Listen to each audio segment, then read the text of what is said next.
Welcome to section 6 video, the dangers of emotional eating. Now this is a very, very important subject, something that's not very often covered when it comes to waste management, diets, sort of eating programs, but one that we can't ignore.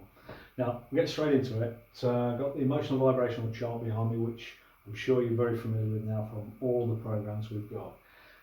If you're suffering from emotional eating, which is also known as comfort eating, you're likely to be lower down this chart a lot of the time. It might be anxiety, stress, depression. So if you're hovering down here and you're not feeling good with everyday life, there's a high chance you're going to turn to food for that immediate boost, comfort eating. Just the same with alcohol, drugs. Food is often used just to enhance the moment, because as you know from previous videos, particularly bad for you foods hits your pleasure centre, you get a rush of dopamine, and for a little while you feel better. So you then start using food to self-medicate to feel better. Now, it might not be nothing to do with hunger or anything, it's all about feeling better. Very, very easy trap to fall into in the modern world. Okay, now got a list in front of me, what studies show the sort of foods people like to go for when they're feeling those lower emotions. Now, anybody with depression is like to reach for sugary foods, things like cakes and chocolates. Feeling angry, like to go for crunchy or tough foods, breadsticks, meat, so you can take your anger out on the food.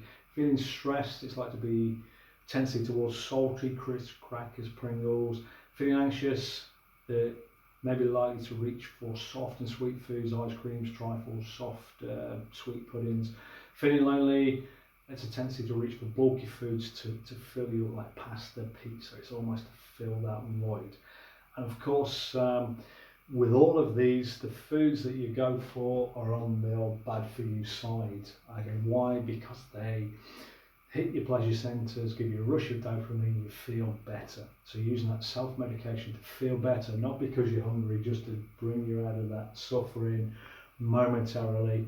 Of course, it then becomes a vicious cycle over time, because you're using that self-medication mechanism just to feel better, feel better.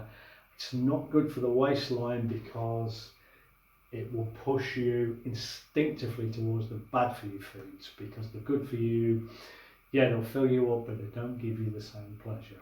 Okay, it's quite obvious, but it's a very, very important subject.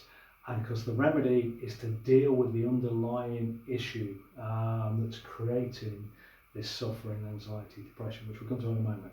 Now, there's a second area we touch in the program, the written program, and you'll see this example. Now, Stephen and myself know somebody who, with a subconscious program, that has caused them weight problems for a couple of decades. Story is, reality is simple as this. The person, so pre-teens, had unwanted advances from a male in the family, and it freaked her out. Now, her subconscious mind from this little trauma created a program. Now, subconscious, if you've seen the Advanced Habits program, your subconscious's sole most important reason is for your safety and protection. So what it did, it created a program instinctively to make her less attractive, to stop any further unwanted attention. And one way it did this was to make her put on weight, so she wasn't as attractive, she didn't get the attention, and that wouldn't happen again. Now, what then happened? She gained weight, less attractive, got rid of unwanted attention, but she stayed that way. Like any program that goes in your subconscious mind stays there unless it's dealt with, overwritten, removed. Okay, so she then found a decade or two later she still had the problem, okay, which then became a major problem, because it didn't really matter what her eating habits were. This underlying subconscious program was controlling the size she was. Okay, now the remedies for both. Excuse me. Now, emotional eating, comfort eating, is a simpler one to deal with. Now, in the advanced program, many of the habits will naturally help you take care of this in the essential. In the advanced program, the emotional freedom release habits, 13 of 14, authenticity and values for somebody who's feeling lost, lonely. We've got the self-confidence, self-belief. All these can help to start to get rid of those lower vibrations to pick it up so they're not so controlling. Again, now the most important part of this video, the most important message is, if you're suffering and find yourself being drawn to comfort eat from the bad for you foods, you've got to work on the underlying issue. Now, whether it's using the habits we put in the main programs to do this, to raise your vibration and systematically start to pull yourself out of those, or you get professional help, it's important that if you recognise that you're doing this, that you do something about it. The second option, what we recommend, is you get a professional opinion from a hypnotherapist, a trained hypnotherapist, a trained therapist who can give you a second opinion and give you any remedies if that's the case.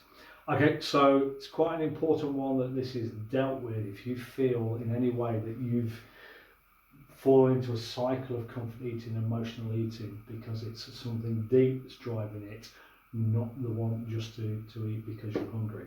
Okay, I think we've laid the point, and I hope that makes sense. And I sincerely, if you feel any issue at all with this, that you go and do something about it. Okay, so that's the end of section 6. We'll see you on section 7 video, and nice little surprise in store for you.